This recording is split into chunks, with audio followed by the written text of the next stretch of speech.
Hey, everybody out there in TV land. This is Tom Sawyer filling in for Brian Copeland, who's on the mend, and we wish him speedy recovery. And in the meantime, we have an excellent show for you tonight or today, whenever you're watching this, on Copeland's Corner here in all over. We're all over. We're in Mill Valley, California. We're in Los Angeles. We're in where are you, Dan? I'm in Foster City. Foster City. Just 20 minutes south of San Francisco. That's where all the foster kids come from. That's correct. Yeah. Did you know that? Foster animals too. It's really a big mess here. Yeah. Everybody's sharing everything. That's really nice though. It's very communal. And but anyways, we're here to talk about the topics this week on headliners with the headlines or Headlines with the Headliners. I think that's the title of the show. Are you the producer of this show, am I right? What? Yeah, I'm the producer. I don't have my notes in front of me. So, but anyways, I wanted to start out with something we all kind of know a little bit about, because we're all in show business to some extent or another. And Kevin Spacey is kind of been in the news about like coming back. Apparently made a big speech over at Cannes, and got an award, didn't he? Didn't he get it wasn't just a speech, he got an award, right? Like a lifetime achievement award. Yeah. For what achievement was that? Lying on 14-year-old boys. Very big award in France. A body of work and men. A very young body of work. Very firm young body of work. Thanks for piggybacking on my joke, Tom. Tagging. Anywho, this goes to a lot of stuff about people making comebacks or amends or after their transgressions. And so alleged transgressions. Alleged. And so I was wondering, one is your thoughts about it, and what you're feeling, if you have any feelings about it one way or the other. I mean, we have a felon for a president. Yeah. So you're saying you're all for second chances? I don't know what to think. I mean, he was never convicted of anything, but you just know that he's guilty of something. I mean, there's so much smoke there. So many people came forward that, you kind of go, well, yeah, you can get convicted, but. I mean, I guess the karma is he looks bloated now. He doesn't look happy. I mean, we used to have horrible people, actors, actresses, writers, and back in the old days, there was a whole department, the publicity department, press agents, to keep this stuff under wraps. Mm-hmm. Those are the good old days when we could all keep our mouth shut. It just didn't get out. I mean, JFK was probably. What do you mean? Well, we need more Ted Lassos and fewer Ted Lassos. But one day, someone in Ted Lasso is gonna, I can put 4 soccer balls in my mouth or something. So I mean, I'm sorry, footballs in my mouth.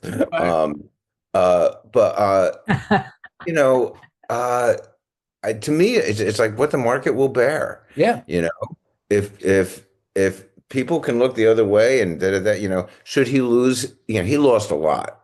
Mm-hmm. He lost a lot, and he had to pay Netflix, I think, something like $30 million. For House of Cards. For House of Cards, for running. House of Cards was a great show, and I'm always like going, like actors like that. they're always going to end up like in Harry Potter films with lots of hair on their faces, just discovering, oh, hey, who's that? I know that voice. Who's that? Yeah. So they're going to go to the hairy face, Deadwood, all those movies, like Jeffrey Jones, he went right into Deadwood, hard, hit his face. And it's terrible, but I mean, the world has changed so much. And, I mean, I started doing theater in the 70s, and a middle-aged actor coming on to 16, 17-year-old kid, that was par for the course. That was built in. Acting teachers, very grubby, very handy, very, they always had a little, anybody who has agency over you, Right. shouldn't be doing that. And it's only the last 25 years or so that people have actually brought this up. Everybody knew, at least I knew, you hear all this stuff, everybody heard it about, what's his name? The guy who looks like Jeff Garland. Harvey Weinstein. Yeah, Harvey Weinstein. Yeah, everybody knew. Yeah, everybody knew about and Cosby everybody went, too. that's the business. That's the way it is. I'm glad that they no longer have that. But at the end of the day, it's kind of like he said, they said. Yeah. All of them. Well, Well, I I was have thinking- yeah. I have Go to ahead. confess that before all that went down, I loved him in the Bobby Darin movie. Mhm. And I wrote him a letter, and I found a way to send it to him. He was in England at the time, and he fucking wrote back to me and said, Wow. "Thank you so much." And so then all that happened. So I have such conflicting feelings. And I guess the point being is that people can have two feelings about Yeah. something. Yeah. I mean, I still watch Woody Allen movies. I mean, Sure. even though that's inconclusive as well. There's really real cringe stuff in Woody Allen's, like Manhattan. Oh, yeah. It's like, he's dating a high school Well, I girl. didn't say I watched that movie, Right. That's where I draw the line. but I mean, Sleeper, I grew up on that. And Yeah. Oh yeah, no, I loved Woody Allen. We My did. Yeah. 10-year-old daughter was in a movie with him. Really, Yeah, she was in Radio Days, No. Oh, wow. but she got cut out.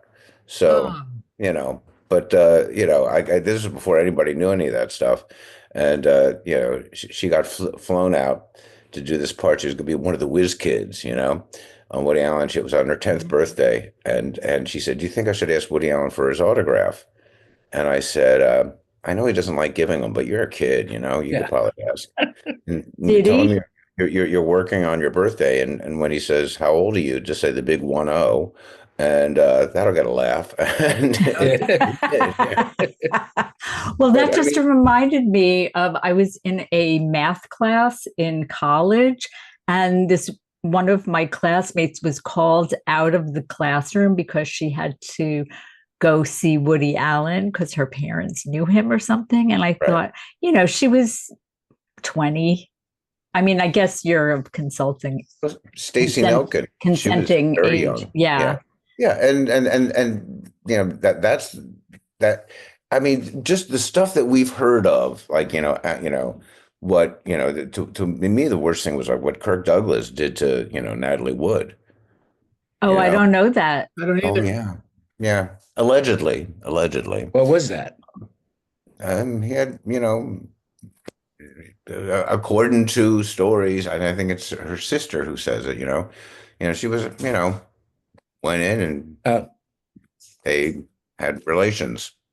Allegedly. allegedly. It's true. Well, the other Yeah. thing that's a little that's different and for Spacey is somebody has to hire him. It's not like Louis C.K. who can go out and perform Yeah. live to an audience that wants to see him. Somebody has to hire him to be an actor. Somebody, a producer, director, have to Yeah. want him to be on the film, and whether it's network like or streaming or movies, everybody has to greenlight it. And they So- need Yeah. insurance, right? On a movie. Yeah. Oh, I love Wendy Liebman so much. It's so practical. And insurance, yeah, there's the rape insurance. Is, and it's really I should have gone gone through to the roof business lately. school. Yeah. Blowjob insurance, much lower premium. I know, and in Colorado, it's gone through the roof, but in Tennessee, it's practically free. That's why California is losing so many jobs in the I know. The insurance. Well, they know they Fellatio can gouge insurance, you here, yeah. so. Yeah, right. They could always put like Kevin Spacey on like in submarine movies or in movies where he's the instructor at an old folks home. Just can't make sure that it's aged up properly. I can't think of any place I'd rather be less than in a submarine with Kevin Spacey. You get the bends. When Kevin Spacey says go down, he's just not talking about all right, kids? But he wrote back to me. Oh, did he? He did. Somehow my letter found him and He he did. wrote back to me. I Yeah. mean, a year or two later. Thank you for your letter, Wendy. he was You have a busy. son. Well, I gotta Right. tell you, there's some gutsy moves, but to do Bobby Darin when you're 50 years old, considering Bobby Darin died when he was like 28, 37, I think. that was That's movie all right. magic. Everybody, calm down, okay, Dan? Got the numbers right at your fingers. Okay, I'm ready to get it. No, they're doing Yeah. they're doing a Broadway play on him. What Beyond the Sea, I think it's called. And so Oh, That was the name of the movie too. yeah. Yeah. So he's a great impersonator. I saw him once at the Producers Awards, and he came up. His Carson is, Oh Yeah. yeah. Yes. Yeah. he's a really talented guy, and we're all, He is. Yeah. and the fact that he wasn't acquitted, probably says to me, his life has been ruined enough, Right. But do we hate Charlie Chaplin because he married like a 5-year-old? No. We all keep going. I'm laughing, but it is It's pathetic. serious, yeah. I mean, No, I it's think serious. it's pathetic Yeah. that Well, somebody. Brian, I can understand, to me, it's a lot more pathetic what the Catholic Church got away with for years and years and years, Yeah. because they were covering for Yeah. them, and they were And they didn't even moving have these guys a around. regular series. Yeah, and nobody's going to say, theater is the most morally. It used to be, when being gay was in the closet, grooming was that was the way it went. They would find young guys who thought were gay, and because all of it was wrong, they would have to, groom these guys. I go through life like this. I came up with an idea. If you really want to get through life, Dan, this will really work for you. Groom everybody, but just don't have sex. That's just act like you're grooming everybody, and then just don't do the sex part. Well, And I how you love keep that. Happiness. Groom Yeah, isn't that interrupted. sweet? I love you so much, Jim Vallely. Thank you. I was groomed in high school, and only recently I had to testify against one of the groomers. Really? Okay. I didn't Yes. mean to, Wow. No, that's with my okay. bad taste joke. But what my feeling is, you never know who your victims are gonna grow up to be.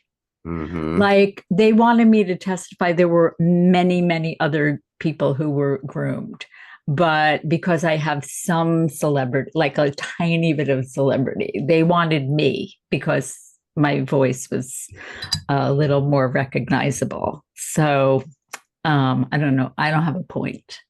But the point is, you don't know who your victims are going to grow up to be. So be careful when you're grooming. Well, of course, I was only joking about grooming. It was, No, I know.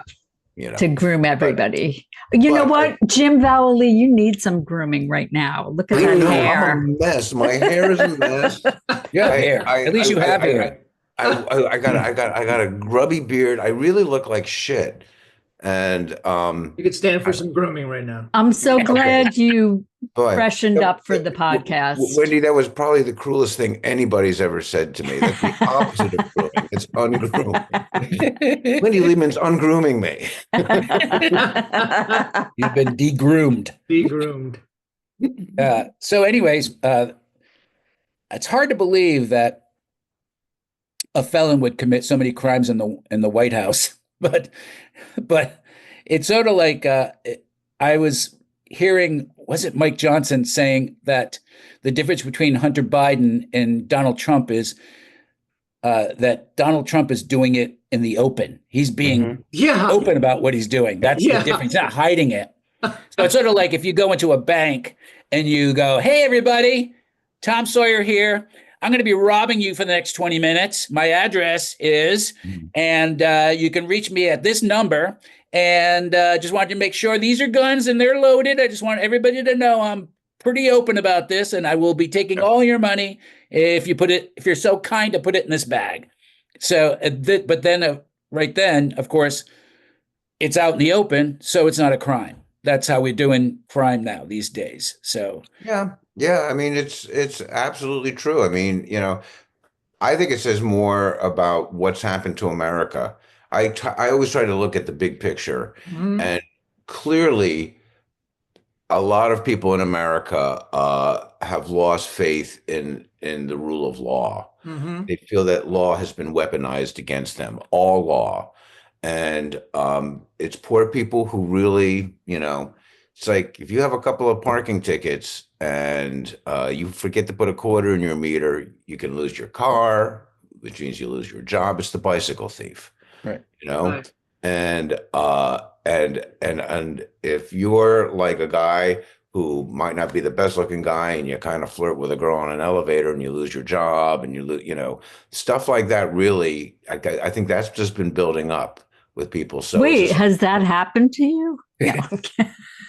I don't understand. This podcast is over. It's never. Well, no, I see what you're saying. Like, no, I mean, there is such anger out there and fear, at government.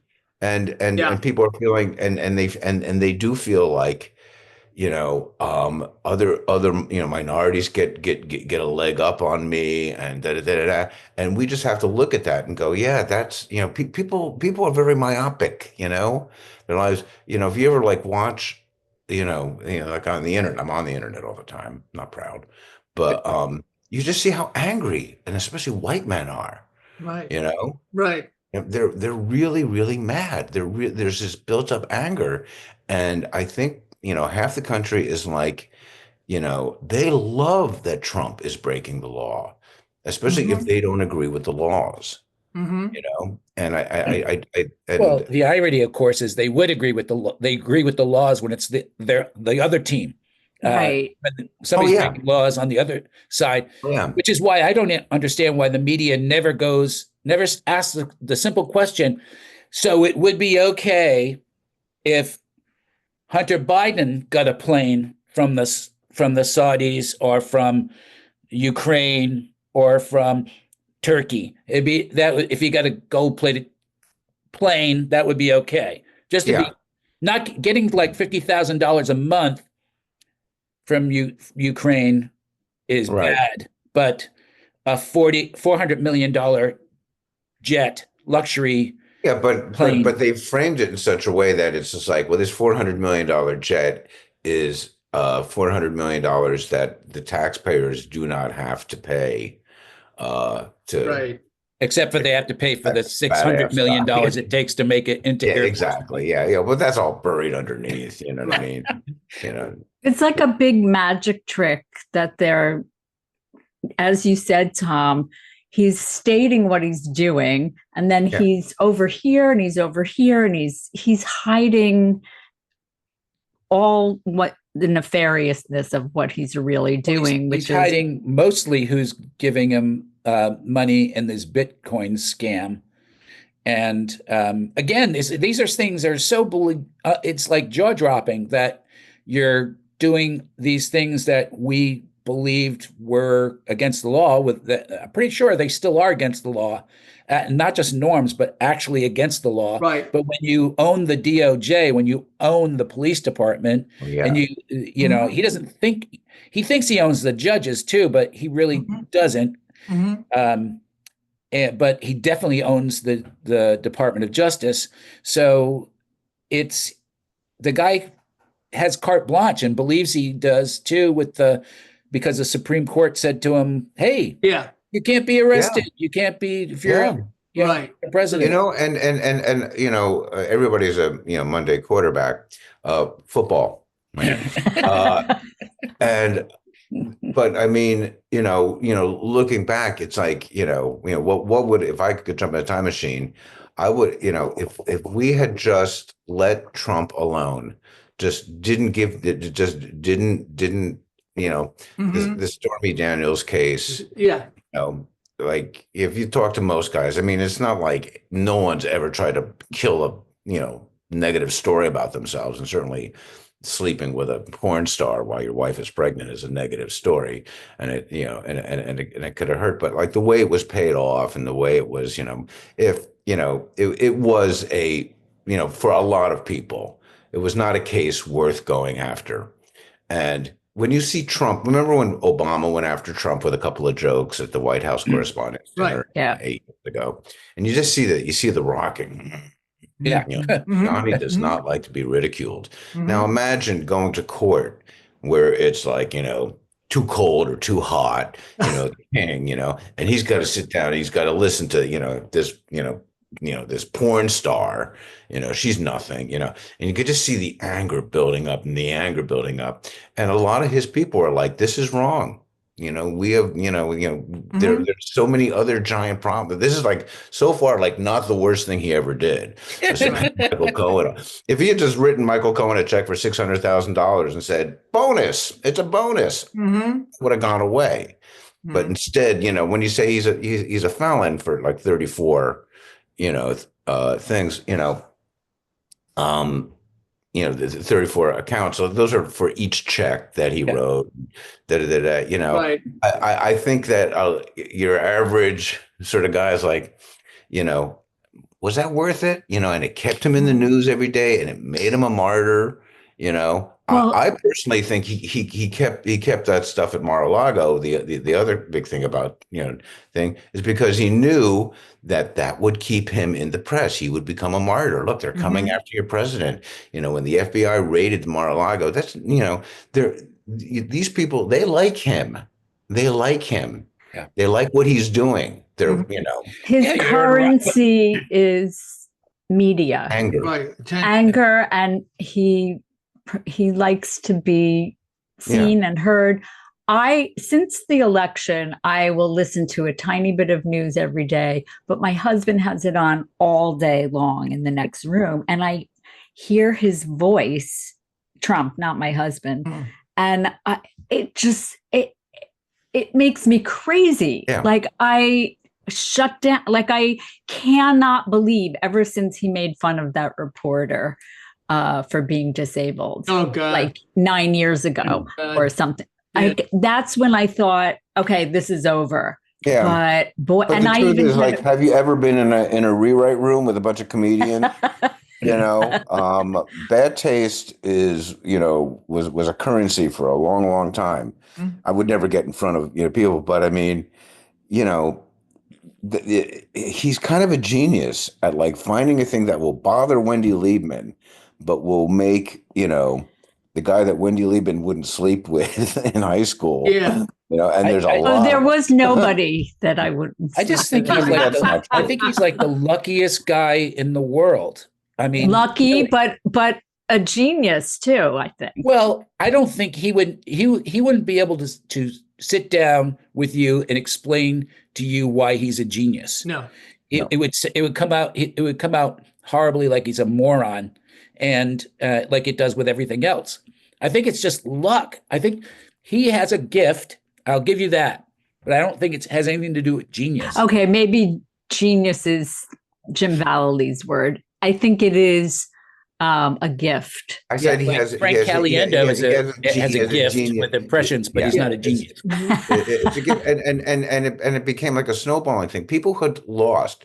People are racist. Yeah. And I we gotta live in a country where it's not against the law to be a racist. Sadly, I went It's to against visit the law my- to I went to act on my- that racism. It's against the law to I went to bring my it to niece's work. graduation in Virginia Beach, and I saw a pickup truck, white pickup truck, and that license plate was WHT space PRIV. And you can imagine who was driving this truck. This is blatant, right out there. Yeah, I'm a white supremacist, and and who cares? Yeah. I don't care. I don't care. Yeah, I see trucks in my area. Yeah, Really? And with the American flag, and that he's ruined the American flag. Well, all fascists appropriate all that jingoism. It's like we are the true Italians, Mussolini, and we are the true Americans. And so anybody who is against that is un-American or un-Italian or whatever. Yeah. I mean, well, my house. They're winning. The reason that they love him so much is they've won. They're winning. Mm-hmm. My housekeeper is an American citizen, but she came here from El Salvador, and she's scared. She's been here for 30 years as an American citizen, but she's nervous all the time now. Because who knows? It's horrifying. What are we talking about, guys? But I mean, right now, they're talking about indicting one of the representatives who was checking out the facility in New Jersey. The congresswoman, Congresswoman. And if that, my guess is it's not going to happen because I don't think a judge would allow it to happen. But at least right now, the judges have been surprisingly holding the line on, on this, even though they have no real mechanism to really push back. They can't send the Supreme Court army to do anything, or the Supreme Court police to do anything against Trump or the DOJ. So we're still in the position where the DOJ and the White House have to go, okay, we're going to honor the judges, which if they don't care about the rule of law, they're not going to care about the judges. So that's why I think everybody is really on pins and needles, because we are heading towards a constitutional crisis, which we don't know where that could lead to. I got a parking ticket the other day, and as the guy was writing it, I go, oh my God, there's so much crime in the White House. Can you focus on that? I was 5 minutes late. It was $68. Yeah. That's why people hate. You said it in one thing. This is why people hate the law. It's fluid. It's fluid. It's just like they are being hurt.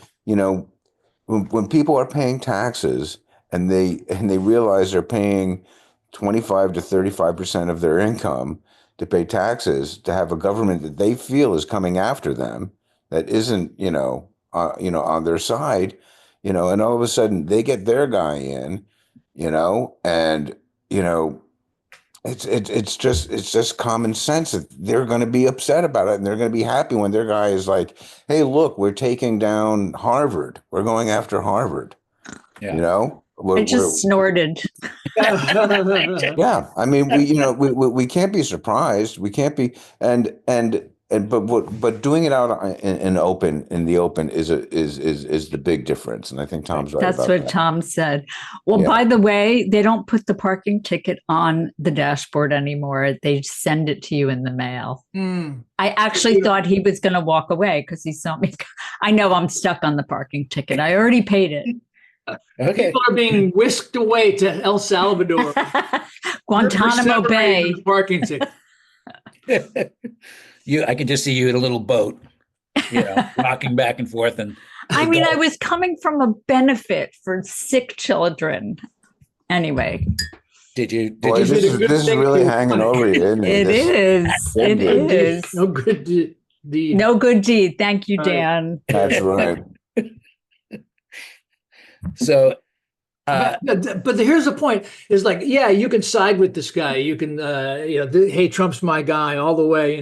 When people are being like rendered off the street and put into a plane and taken to a foreign country and jailed for no reason, is that not a step too far? Is that a bridge too far? I mean, when not for half the country. No. Yeah. Half the country is delighted about seeing this. Half the country, when they hear somebody speaking Spanish in the supermarket, it makes them angry. My theory is like America has we've had it really, really good for the last 25, 30 years. When like we're old enough, most of us here are enough to remember like when inflation was really bad. I mean, yes, when I bought my first, I remember, in the 80s, inflation was crazy. And I remember interest rates were like, my sister said crazy. It was 16% when she bought her first house. Yeah. My first house, I bought in 91, it was like 8 or 9%. Yes, same here. Yeah, was the interest rate. Yeah. And all of a sudden, and then it went down, and throughout the whole 2000s, no one really had to deal with this inflation. It went like 1 or 2 or 3% a year, but it would be absorbed. And then all of a sudden, after COVID, and COVID is the major reason, we shut down the country for over a year and a half. Of course, business was going to come back and they're going to try to make up for all the money that they lost, and that's and the chain supply and all that jazz. And of course, there's Biden stuck with like 8 or 9% interest, didn't handle it very well, never went to the public and said, this is why we're doing it, this is why it's going up, and and America, it's like if you're poor and prices go up, you kind of go, that's the way it is. But when you're like used to 2 trips to Disneyland a year and all of a sudden you have to cut down to 1, that's where the anger comes. Like the middle class are like, now the quality of my life is going down.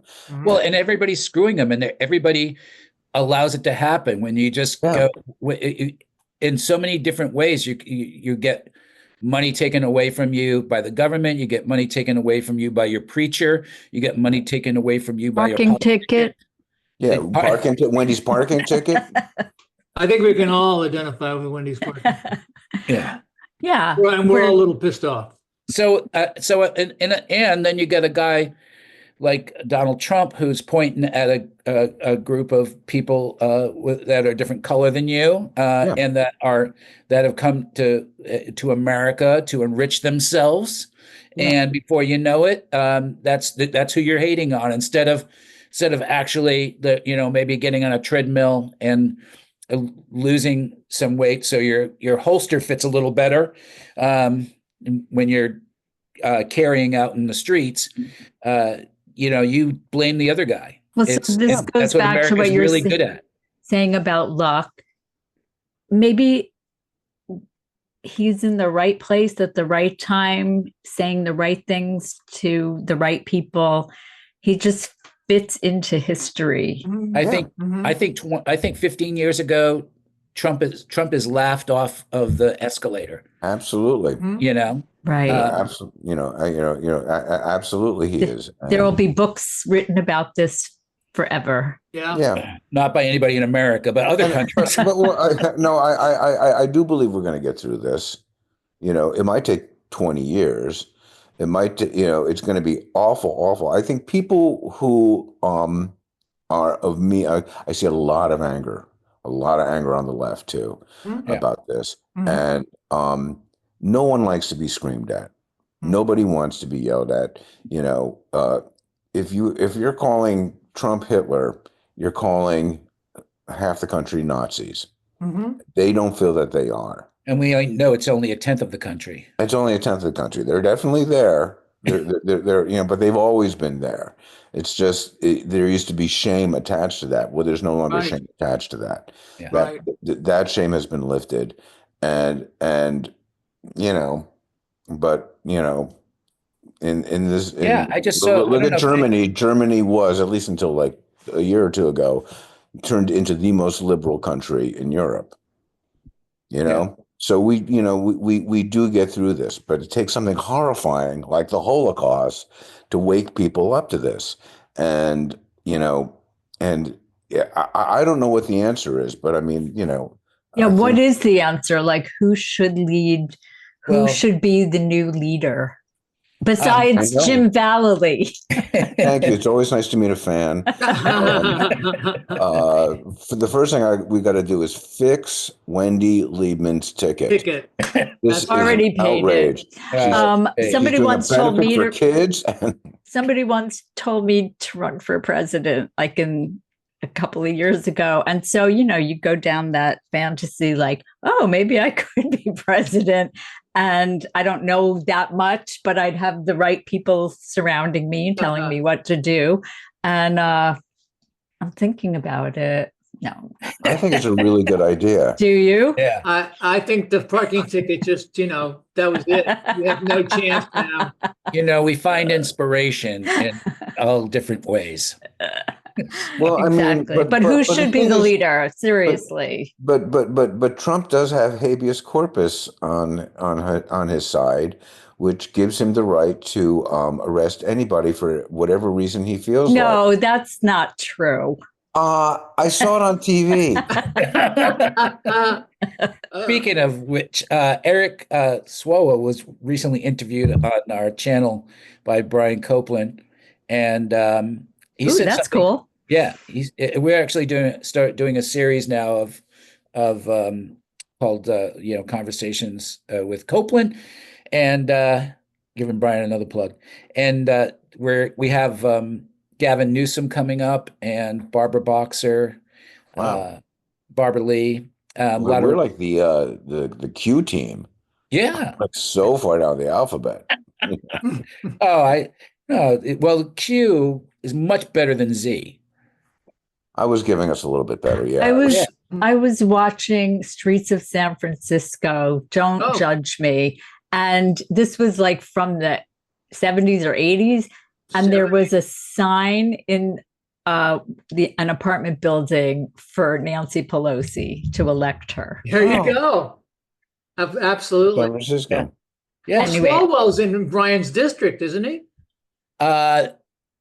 Yes, I believe so. Or Brian's in Swalwell's district. But Eric said something that was very, very interesting. Because Brian was asking him if he was thinking about running in 2028. And he said, I'm worried about 2026 because if we don't take the House in 2026, there won't be any 2028. Yeah, and there doesn't seem to be this outrage yet. I mean, because the inflation hasn't hit big time yet. Yes, not yet. It's It's coming. This summer will be interesting. Yeah, they're going to see a lot of empty shelves because of. I already am seeing empty shelves. Yeah, in my house because of show business.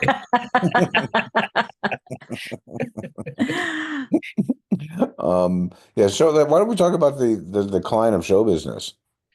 The decline of show business? Well, for writers' jobs. Not just writers, dude. I went from having about 15 auditions a week in voice acting to around 5 or 6 during and after COVID to now it's like 2 or 3 a week. Yeah. And it's crazy. And I'm scared to ask my agent what's going on. Well, there's nothing to sell because there's nothing on the shelves. I was going to say I'm not in show business. I'm in politics now. Try to keep up. As of 8 minutes ago. Yeah. Well, Wendy's got the best comedy act in the world. She's always unbelievably. I've seen her perform many times. We went to. How could I forget? Yeah, we went to Hawaii together. That was a fun gig. Well, what's so interesting is when you said we might talk about the plane, I was going to talk about how I've been on a private plane. Mhm. And that was when Jim Vallely and a group of people went with Bill Maher to Hawaii. Oh, God. And it was, once you go private, it is hard to go back I bet. to It is coach. difficult. Yeah. That was just sweet, really sweet. Yeah. Yeah. I flew on a 10-seat plane recently and to Nantucket. And when we landed, everybody clapped, even the pilot. But before, I'm just doing jokes, but before we got on the plane, this guy asked me how much I weighed, because I guess they have to figure out like the weight. Yeah. And then I found out he didn't even work there. Oh, that's So I was just thinking, because we were talking about Bill, we mentioned Bill Maher. And I was thinking about, and I thought about this more than several times right now, about if our friend Kevin Rooney were still alive, what he would be thinking about Bill Maher right now. And it was only like recently that I heard that about Kevin's walking out on as head writer of the show from his wife, his widow Carol. And no. what? But go on. He wasn't the head writer, but go on. Oh, well, he would. Bill, according to Carol, Bill walked into Kevin's office and basically said he needed to start bringing the funny, and that was it. That was Kevin in a nutshell. Okay, that wasn't a funny story. I get it. Well, I mean, like Did you work on everyone Real Time with him? involved in that story very What? well. I know everybody involved in that story very well. Okay, So I am going to keep my opinion to myself I'll ask you later. about that. Yeah, no, absolutely. But Bill Maher has kept a lot of comedy writers working for a long, long time, and Bill Maher. And full disclosure, very close friend of mine. Wendy knows this. Very close friend of mine. Bill Maher's got one brand, Bill Maher. To his own self, be true. Bill doesn't do anything to pander to an audience. He does stuff. He knows he's going to lose an audience. He's going to gain other audiences. The last couple of years, Bill has one sort of goal. What he's trying to do is he's trying to destigmatize the people, not Trump, but the MAGA thing.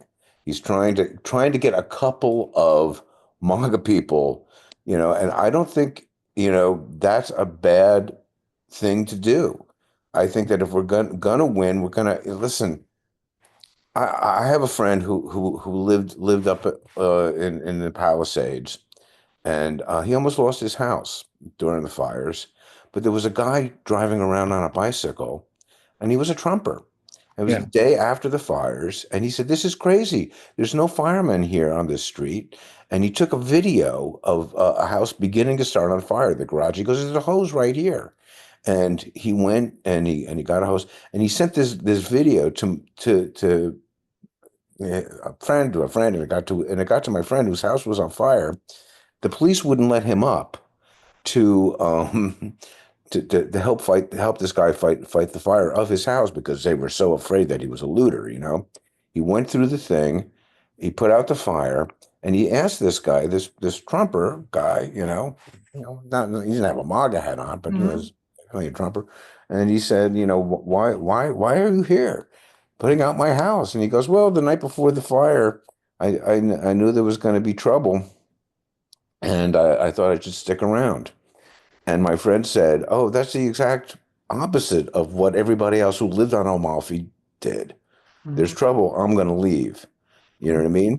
And I do think that, I've always kind of said, in the top of my head, like if I had a flat tire on a road, I kind of would hope a guy in a Trump thing come over, because there's some great, good people in there. I don't agree with what they've been fed. I don't agree with a lot of religious people, but I don't want to end religion. I don't, there's a lot of people who are very religious, not not how I want to lead my life, but they're good people. They're good people, and we have to stop demonizing the other side.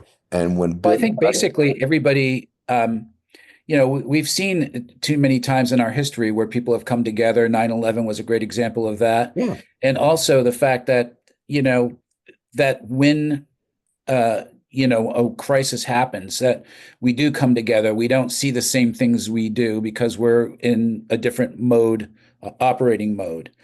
right, And my only issue, and I think this is where the problem lies, is I think that a lot of people on the right and the real hardcore Trumpers, they're very empathetic to their people that are close to them. They're, even a person outside, like a cousin of somebody, their circle, they're very empathetic and they're very and very caring. You go to the South and you go to some place like Savannah, Georgia, and people couldn't be nicer. Yeah. They're just ridiculously nice. But I think the problem is that if you don't have the empathy for people you don't know. It's really easy to have empathy for people that you do know, because you do know how that person that you love got hooked on drugs or became an alcoholic or committed a crime of something. You saw the things that happened that led to that. So you can have some empathy, how that all lined up and how the dominoes fell. But I think that the big problem we have for a lot of people in this country is they can't see like past a certain amount of people. After that, they're lost. And anybody tells them those are the bad people, they're your problem. They're all into it that easy instead of thinking it through. That doesn't make sense. Why would they do that? How could they all be criminals? And then we have these statistics that say they're actually the people who create the less crime. because you have guys like J.D. Vance who are criminalizing these people. My favorite little thing about J.D. Vance, that he wrote this book, Hillbilly. Terrible book. I didn't know you read. I did. Well, I read the first 50 pages, but his whole thing of like, we've got to get the drugs out of America, because I have this story. My mother became a drug addict, and it's because of stuff coming over from Canada and whatnot. Well, his mother became a drug addict. She was a nurse, and she was stealing scripts. She was stealing, prescriptions, drugs. Like, that's how she did it. That has nothing to do, but he'll take his story and say, my mother was the victim of this. It's like, no, your mother was a nurse. She knew all the problems associated with drug addict. She got addicted, and I have sympathy for that. But she was a nurse stealing drugs from a hospital. Don't paint these other people. Don't, there is that sort of stuff, really, really bugs me. That really bothers me a lot. January 6th really bugs me. Really bugs me too. They're just giving Ashley Babbitt, right, $5 million. We met when we were on the Bill Maher trip. We met Michael Fanone, one of the cops. He was there as a guest of Sean Penn. Remember, backstage? And so my husband befriended him and then raised some money for him, because he basically said to us, I'm broke. I used to be an undercover cop. Now I can't be undercover. And people are attacking my family. My daughters need therapy. So my husband raised some money for him. And then another one of the cops, Aquilina Ganell, reached out to my husband and said he wanted to build a basketball facility. He lost his job because he can't work anymore because he has too many problems physically. And they were doing their job. They were protecting the Capitol. And my husband went to the Capitol with Aquilina, and he said that in the hallway where they were like bombarding the Capitol and they were trying to keep everybody out, there's all this broken glass, and it's still there. Like, it's still broken on the floor, and he picks them up and he like saves them as jewels that he's still alive.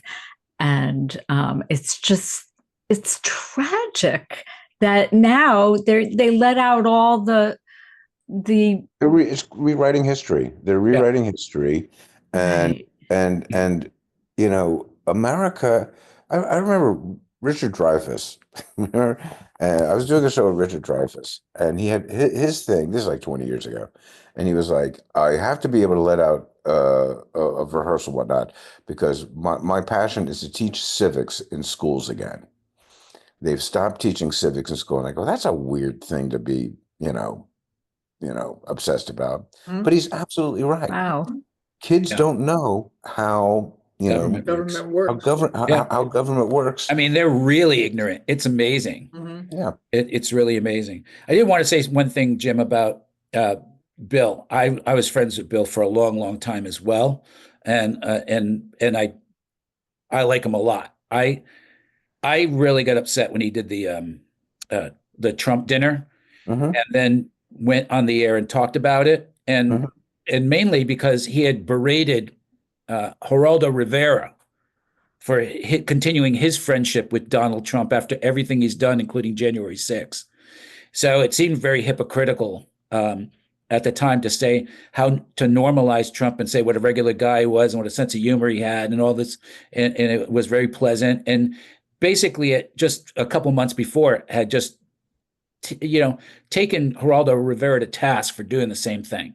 Very same thing. Well, I don't know about that. I would push back a little bit, saying Bill and Trump aren't friends. Oh, I know they're not friends. Bill does not go on like the way Geraldo did, and But he did give him shade. Trump is great. That's Trump all I'm is great. saying. Trump is great. He repeated the true nature of what that was, and because we talked about it a lot, and I mean not a lot, but like on the flight back, and he was like, You went yeah. to that too? I didn't go to the dinner. He said, you want to come on the plane? I said, sure.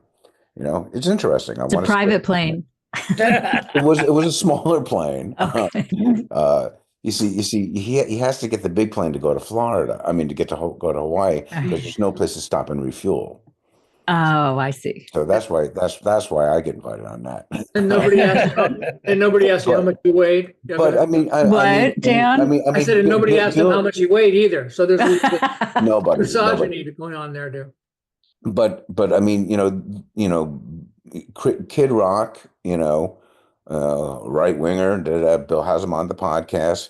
I think we can agree we should be talking. Left and right should be talking, not in an angry. You're Right. not. You're. Right.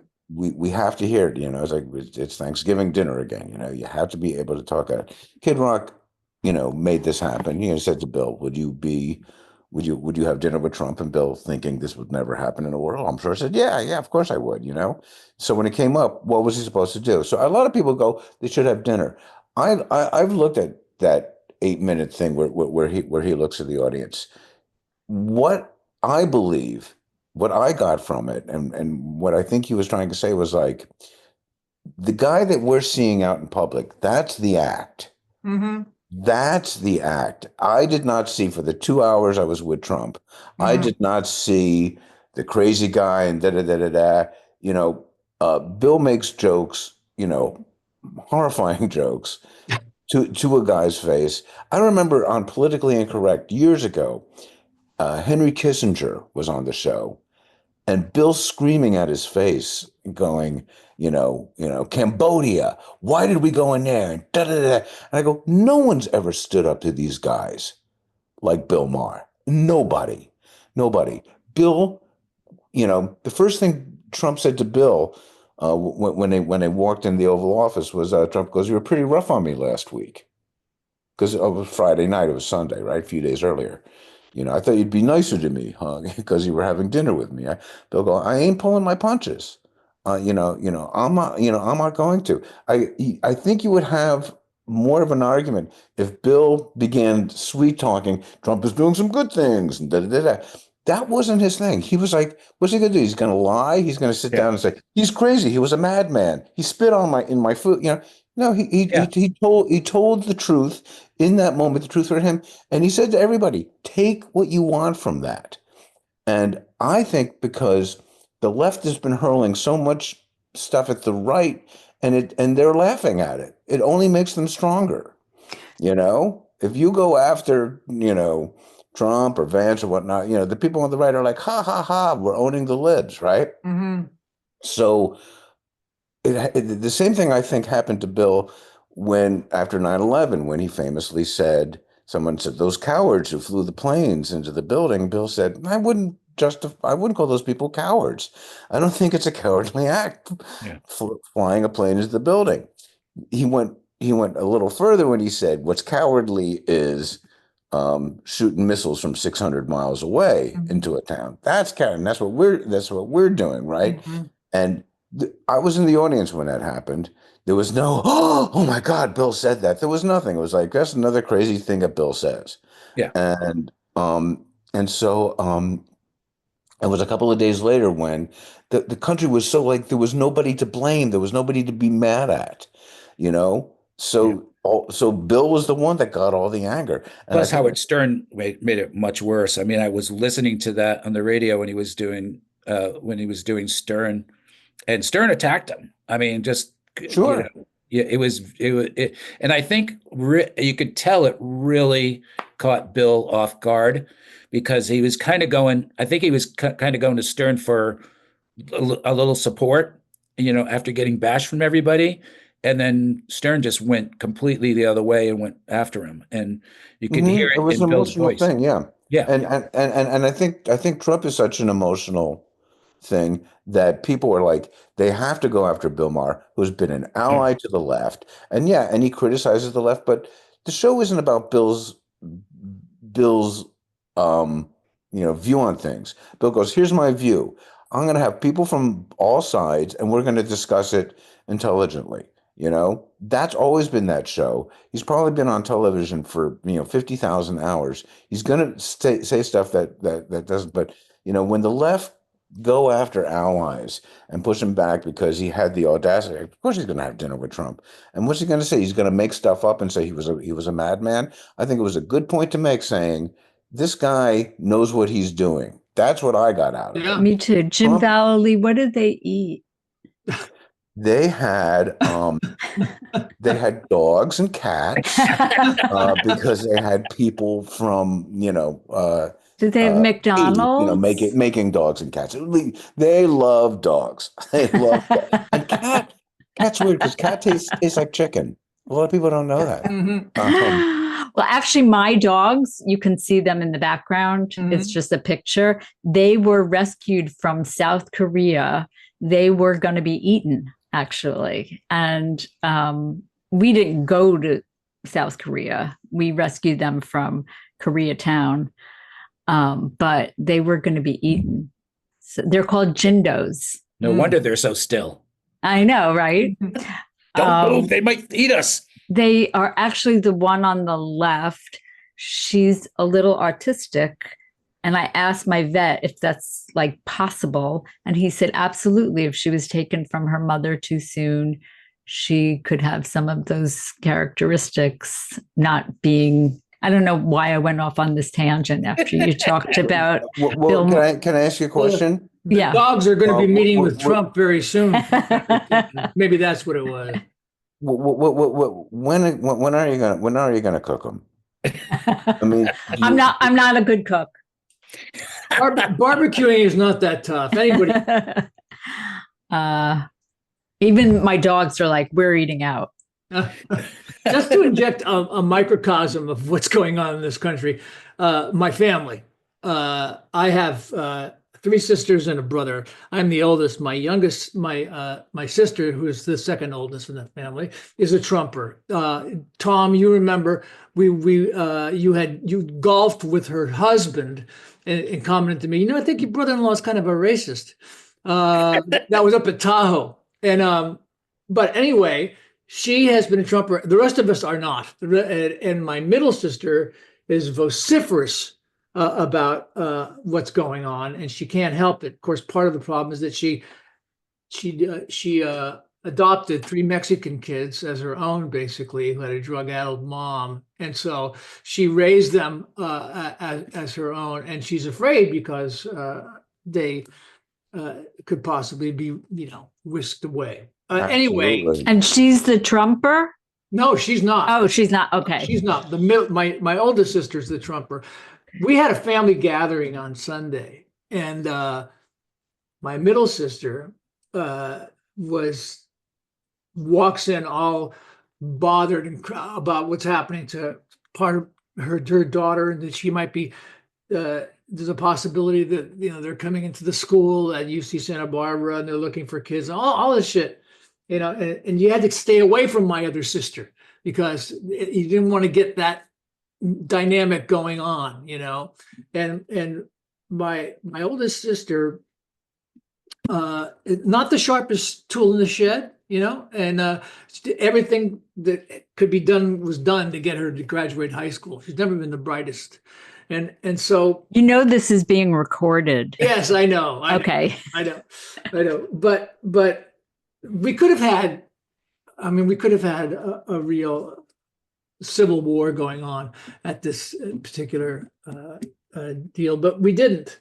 And I think there's a place to discuss this kind of stuff, but you start making accusations at people, there's been times when I just want to yell at my sister, are you a racist? I mean, what the hell's going on?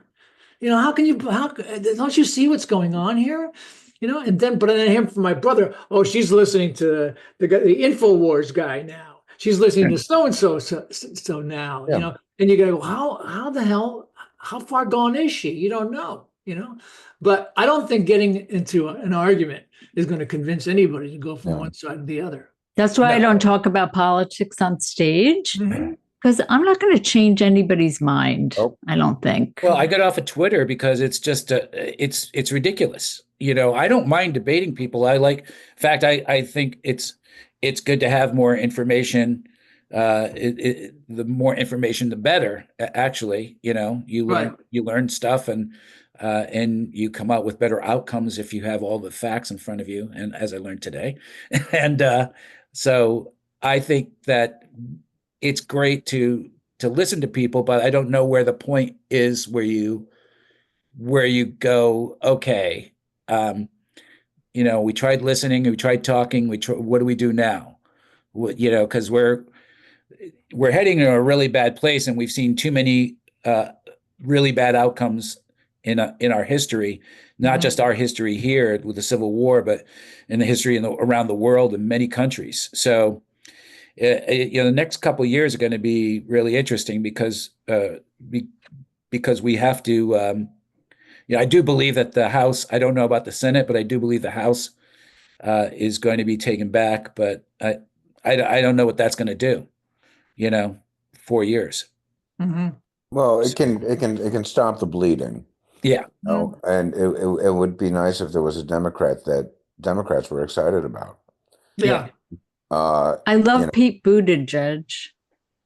I know, but I think everybody kind of says, "Is America ready for a gay president?" They were not ready for a woman, Right. Yeah. Or John Ossoff. No. Or Not, But I'm liking Chris Murphy. Chris Murphy. He's a senator from Connecticut. Mm-hmm. Yeah.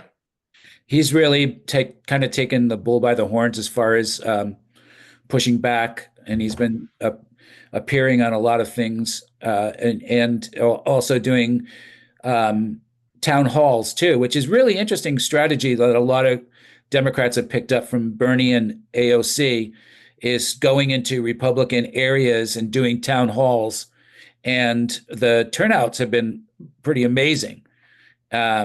Where the Republicans are doing town halls, and they've been literally told to stop doing town halls because it's just chaos and people yelling at them. And what are you doing? Why are you going after our Medicare? And Yeah, so I think that the economy, people losing Medicare, people losing Medi-Cal, Mm-hmm. I think that will be the sort of thing that, when the quality of life of any percentage of the MAGA people go down, I think that will move the And needle Social Security. more than I think Social so, too. Security Yeah. is, We haven't talked about Elon Musk at all. oh, that Wow, guy.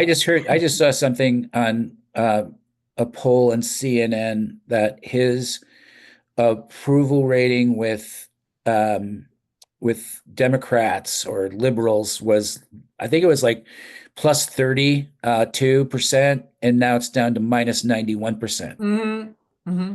And Yeah. I mean, Yeah, but I mean, but Trump's went up last week.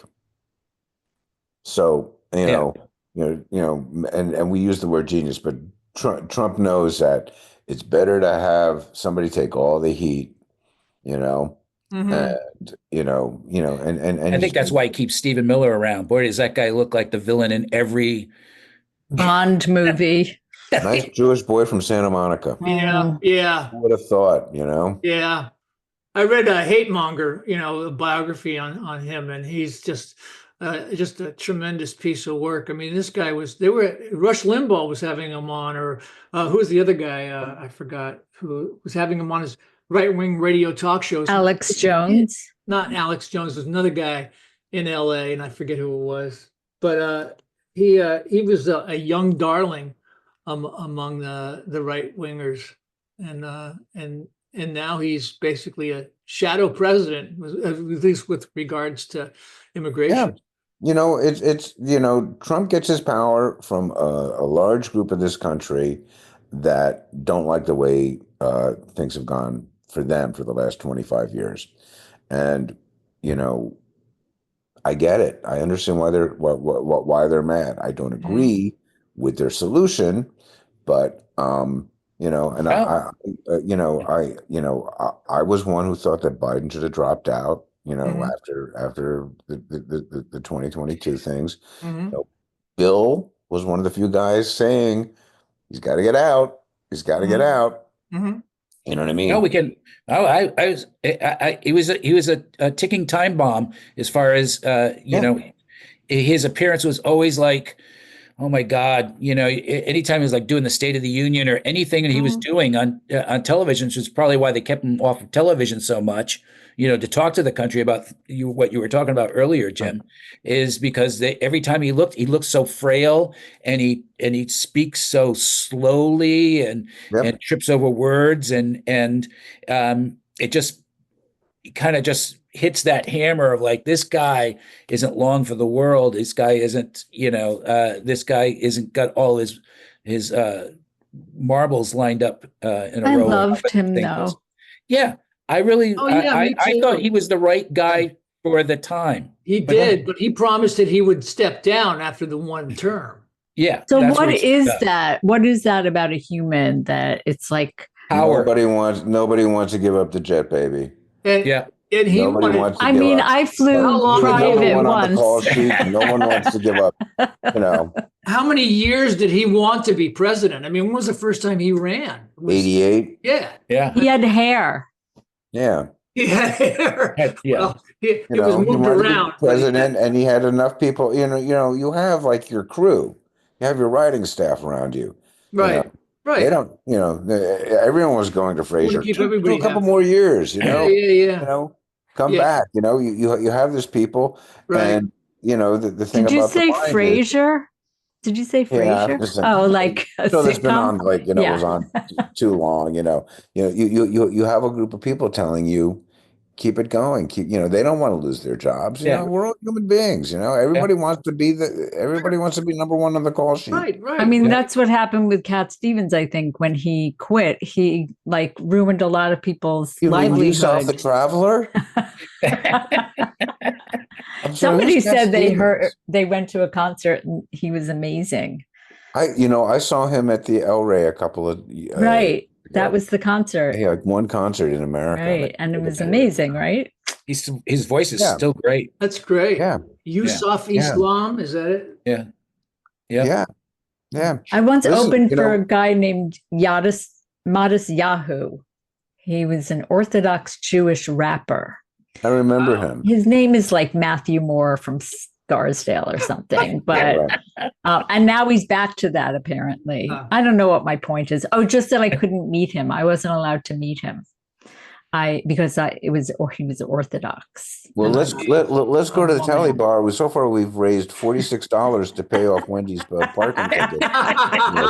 We're almost there, folks. Really excited about that. Can they cook me dinner too? And on that note, boys and girls, I think we're going to wrap this up. Wendy, you got anything to plug? I've never talked about politics for more than this hour in my life because I can't stand it. I don't understand it. But I now am going to. That's what they're hoping for. Vote for Jim Vallely for anything. Yay! I've loved spending my time with the three of you. Thank you so much. Do I have anything to plug? I have a podcast called Who's Up with Wendy and Nancy. I love Nancy Cohen. Please give her my best. I will. Nancy Cohen, a very funny comedy writer. Is it on YouTube? It's on Spotify, Apple Podcasts. Okay. Podbean. Yeah. Send me a link and I'll put it in when we drop it here. Thank you so much. I'll send you a link to my wife's podcast. She's amazing, your wife. Your wife is one of my favorite writers. She's brilliant. Yeah, Maggie Rowe. Maggie Rowe, yeah. Her podcast is called 50 Words for Snow. And what they do is they take words from different languages where there's not really an English equivalent. Oh. And it really kind of shows you what that culture is like. So that's there's I'll send you it's called 50 Words please. for Snow. Yeah. And there's a Kate Bush album with the same title. Oh, really? Yes. Yeah. I love Kate Bush. I love Kate Bush too. Yes. Awesome. I loved her before she was retro. Yeah. And Dan St. Paul, do you have anything you like to plug?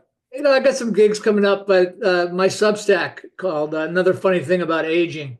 Been doing that for about 4 or 5 years now. So there's over 100 essays in there. So basically that's what it's about. Although I will often get on a political rant, but that's just lately. Substack is a clusterfuck of confusion. I mean, I don't understand the threads, the posts, the notes. It's where I get but it's really, I don't subscribe to the Times or the Post anymore. I subscribe to the Guardian, which is great. But Substack, there's, Heather Cox Richardson and a few other Andy Borowitz. Yeah, there's great people to get information from. Kathy Griffin. I just signed up for Kathy Griffin's thing. Now, Kathy Griffin was one who got fucked. Yeah. That stupid. She's coming back though. She's coming back. Well, I kind of like, success makes people boring. And really, it's like I wouldn't know. I've success in my life, but I've had a lot more failure. And success makes me feel uncomfortable and weird, but failure is a comfortable old shawl that has kept me warm. I feel very happy in my failures. Thank you once again, Tom, for giving me another failure. I really appreciate for everyone that. to see. I really belly flopped on this bad boy. Well, everybody was terrific. I really appreciate you being on the show today, and it was a lot of fun. And thank you all. And we'll see everybody out there. You can go to my website, TomSawyerVoices.com, and there's a link to the documentary about my old club, Cobb's Comedy Club, and also all kinds of pictures on the Cobb's Comedy Club page of all great, a lot of great comedians. And that we're coming up to the Throckmorton to see Rich Scheidner. Oh, great! When? In a couple of weeks, and maybe we can get my Bonnie and Michael, my Barefoot Wine people. Yeah. Who did that great documentary about Cobb's. Yeah. If you want to see a great documentary about Cobb's, there's one. And it's really called The Comedy Club, and it's on Amazon Prime and Tubi. Oh, good. So anyways, thank you all for being on the show. We'll see you, Bye, everybody. See you again soon. Great. Bye, Wendy. Bye. Yeah. Love Love you. Love seeing you, everybody. Bye, Dan. Nice meeting you. Yeah, same here, Jim.